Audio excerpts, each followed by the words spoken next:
ప్రశంసించారు. గతంలో వారు ఏదైతే విధానాలను అనుసరించారో మరి జవాన్లు అమరులైనటువంటి క్రమంలో వారి కుటుంబాలకు ఏ విధంగా మరి చేయూతనిచ్చారో అదేవిధంగా ఈ ప్రభుత్వం కూడా అనుసరించింది.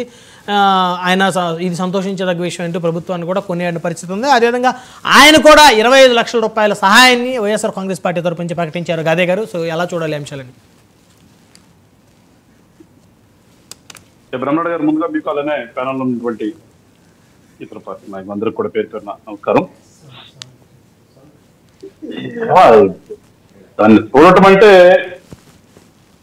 ఎవరైనా పరామర్శించగలం, కానీ ఆ తల్లిదండ్రులకి కొడుకు పోయినటువంటి ఆ అగాధాన్ని పూడ్చడం అనేది డబ్బుతో పూడ్చలేము కదా. అది ఎన్ని వేల కోట్లు ఇచ్చినా కానీ ప్రాణం ఒకటే ఈ ప్రపంచంలో తిరిగి తీసుకురాలేదు. సో అందులో చాలా కుర్రాడు ఒక్కడే కొడుకు అంటున్నారు.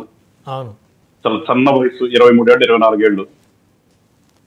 నిజంగా తల్లిదండ్రుల ఆవేదన మనం డబ్బులతో దాన్ని ఆపలేము, డబ్బులతో పూడ్చలేము, డబ్బులు ఇచ్చి వాళ్ళని మనం ఓదార్చలేము.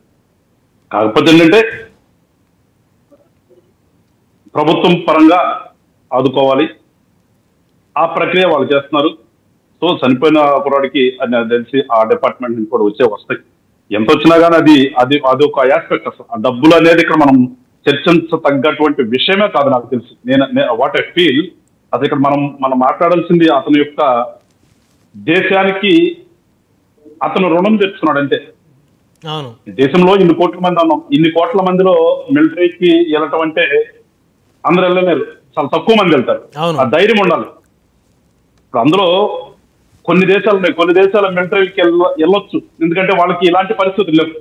కానీ మన దౌర్భాగ్యం ఏంటో కానీ ఇండియా దౌర్భాగ్యం, స్వతంత్రం వచ్చిందని అనుకోవాలన్నా స్వతంత్రం కోసం ఆ రోజున బ్రిటిష్ వాళ్ళతో పోరాడారు. ఎంతో మంది చచ్చిపోయారు, మనకు తెలుసు. ఎంతో మంది చచ్చిపోయారు, ఎన్నో కుటుంబాలు చిందరబిందరం అయిపోయినాయి.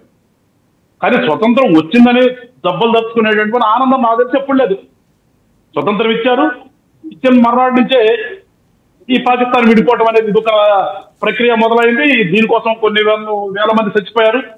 అల్టిమేట్ గా అది డివైడ్ అయింది. డివైడ్ అయిన దగ్గర నుంచి కూడా ఏ రోజు కూడా కన్ను మూసి ఆ బోర్డర్లో వాడు నిద్రపోయింది లేదు నాకు తెలిసిన. ఇన్ని మన 77 సంవత్సరాలు అనుకుంటున్నాం కదా స్వతంత్రం వచ్చి, కానీ అక్కడ మాత్రం అదే పరిస్థితి కదా. సో ఇక్కడ మనకు ఇవాళ ఆర్మీ రిక్రూట్మెంట్ జరుగుతుందంటే, రిక్రూట్మెంట్ జరిగితే ఖచ్చితంగా బోర్డర్కి వెళ్ళాలి. ఆ బోర్డర్కి వెళ్తే యుద్ధం జరగవచ్చేమో, ఎప్పటికప్పుడే కదా మనకి. అటు పక్కన ఉన్న చైనా కానీ ఇటు పక్కన పాకిస్తాన్తో కానీ ఎప్పుడు యుద్ధం వస్తుందో తెలియనటువంటి పరిస్థితులు మన ఇండియాకు ఉన్నాయి. ఎప్పుడూ కూడా ఉద్రిక్త పరిస్థితులు అక్కడ. సో అలాంటప్పుడు ఆర్మీకి వెళ్ళాలంటే చాలా ధైర్యం ఉండాలి. ఒక ధైర్యవంతుడుగా వెళ్ళి ఇవాళ దేశం కోసం జరుగుతున్నటువంటి పోరాటంలో చనిపోయాడు చూసాం. ఇక అతనికి మనం ఏమి ఇచ్చి రుణం తీర్చుకున్నాం అంతే. మనం ఎన్ని మాటలు చెప్పుకున్నా ఏం చేసినా కానీ అది మనం చేయలేండి. అతను నిజంగా చిరస్థాయిగా పుట్టినాళ్ళందరూ చిరస్థాయిగా నిలవరు, చాలా మందే. సో ఈ మురళీ నాయక్ అనే అతను చిరస్థాయిగా నిలిచిపోతారు. అతను అమరుజీ ఏమంటారు కదా, చిరంజీవి సావలేదంటారు. అట్లాగే అతను చిరంజీవుడు అంతే. ఇండియాలో ఎప్పుడు గుర్తించినా కానీ మురళీ నాయక్ పలా యుద్ధంలో చనిపోయాడని అతను ఎప్పుడైనా సరే మనం గ్రెప్తికి తెచ్చుకునేటటువంటి ఒక సాహసోత్తో మనం తెలియదు. కాబట్టి దాన్ని మనం వేరే రకంగా మనం అనుభవించలేం. దయవాడ జగన్మోహన్ రెడ్డి గారు వెళ్ళారని మీరు డిబేట్ పెట్టారు. జగన్మోహన్ రెడ్డి గారు కూడా ఈ రాష్ట్రంలో ముఖ్యమంత్రిగా పని చేస్తున్నారు కాబట్టి వెళ్ళాలి. ఇక్కడ రాజకీయ నాయకులు అందరం వెళ్తాం. ఆ ఏరియాలో ఉన్న వాళ్ళు దాదాపు అందరిని పరామర్శించుంటారు. అట్లాగే అన్ని పార్టీల వాళ్ళు వెళ్ళారు, వెళ్ళిన తర్వాత సహాయం చేశారు. దాన్ని స్వాగతిద్దాం ఖచ్చితంగా. కాకపోతే ఏంటంటే చిన్న డౌట్ ఏంటంటే వాళ్ళు తక్కువ చారిటీ అనేది జగన్మోహన్ రెడ్డి గారికి ఉన్న చాలా తక్కువ. పోయినసారి కూడా చూసాం, వరదలు వచ్చినప్పుడు ₹1 కోటి అనౌన్స్ చేశారు. అనౌన్స్ చేసిన తర్వాత ఏమన్నా మేమే ఖర్చు చేస్తాం, మీకు ఎందుకు ఇస్తామన్నారు.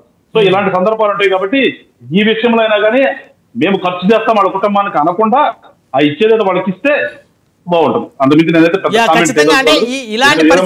బాధ్యత ఇది, అందరి బాధ్యత ఇది. ఆ కుటుంబాన్ని పరామర్శించాలి, ఆదుకోవాలి వీలైనంత వరకు.